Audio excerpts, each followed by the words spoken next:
বর্তমান সময়ে জনপ্রিয় জুটি নিলয় আলমগীর ও জান্নাতুল সুমাইয়া হিমি। দিন দিন বাংলা নাটকের জনপ্রিয়তা বেড়ে চলেছে, সেই ধারাবাহিকতায় আবারও নতুন নাটক নিয়ে হাজির হয়েছেন জনপ্রিয় জুটি।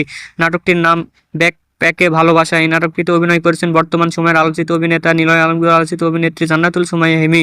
এই নাটকটি রচনা ও পরিচালনা করেন এস.আর. মজুমদার। নাটকটি খুব শীঘ্রই এলবিসির এন্টারটেইনমেন্টের ইউটিউব চ্যানেলে প্রকাশিত হবে। আপনারা দেখতে চাইলে অবশ্যই এলবিসির এন্টারটেইনমেন্টের ইউটিউব চ্যানেলে চোখ রাখুন এবং নিয়মিত নতুন নতুন নাটকের আপডেট পেতে হলে অবশ্যই চ্যানেলটিকে সাবস্ক্রাইব করে রাখুন। পরবর্তী ভিডিওর জন্য অপেক্ষা করুন।